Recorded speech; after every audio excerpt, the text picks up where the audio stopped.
The 4-in-1 house, on the first look, it reminds me to the design of Palazzo Ducale.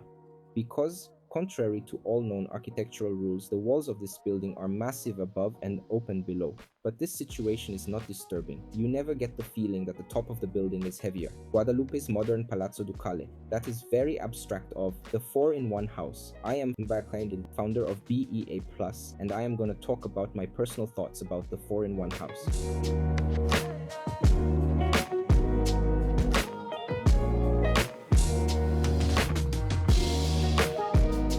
The 4-in-1 house is located in Guadalupe, Spain, which is a quiet residential area at the top of a leafy hill in the outskirts of the city. The building that makes a difference in this area offers us 4 ways of living, after which the house is named, since they are spatially and constructively qualified. First way is the leisure experience. Second is the living experience. Third is the autonomous living experience. And last way of living in here is the guest experience. With these ideas, materiality is the most determining factor in shaping the character and experience of this building with its playful shape. For some buildings, we can say that they are lying down. Some buildings seem to be standing. This building here looks more like it is trying to reach somewhere. Observe from any point in the neighborhood. You will see that this building is trying to extend its arms and reach out to its surroundings. However, playing with the 4-in-1 house's aesthetic and tactile qualities of materials, the design process encompasses their selection and arrangement to create purposeful and sensory-rich spaces. Alongside textures and patterns, exploring materiality also involves the study of color possibilities. The versatile role of color in architectural materials extends beyond mere aesthetics. These situations can be seen in Palazzo Ducale too. In both buildings, while they were designing, these buildings breaks all the architectural rules. The walls are massive at the top and open at the bottom, but this situation is not disturbing. You never get the feeling that the top of the building is heavier. In fact, this part, which is massive and heavy, seems light as if floating in the sky.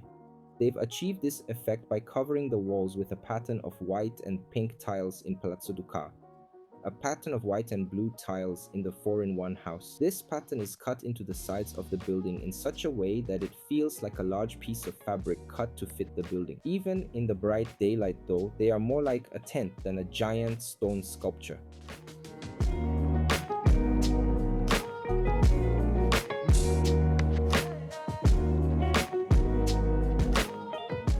As I said before, the most important element that gives this building its character is the materials.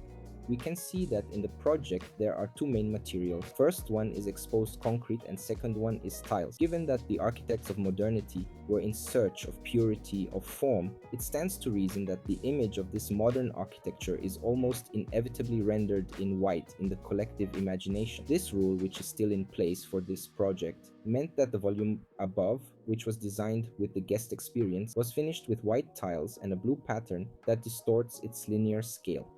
Structurally, it is formed by a 37-meter truss beam that solves the big span and characterizes the front facade. However, relieved of superfluous decorations, the 4-in-1 house became associated with the predominant use of white surfaces to highlight the volumetric composition.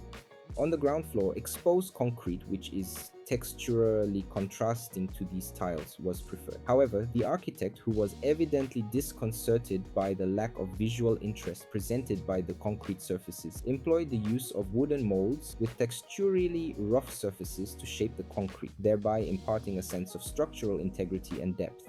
This approach has imbued the material with a vibrant quality and distinctive character, effectively transforming the initially austere and unwelcoming surface into one that is warmer and more reminiscent of wood grain patterns. Also, the pavement made out of stained stamped concrete solves the contact between the house and the ground. Finally, grey tumbled marble tiles used on the road at the entrance accompanied the monochrome color palette that dominates the building and harmonized with the tiles on the upper floor with their surface texture. This building's monochrome color palette is enhanced by blue pattern tiles on the first floor of building and blue tiles on the pool surface.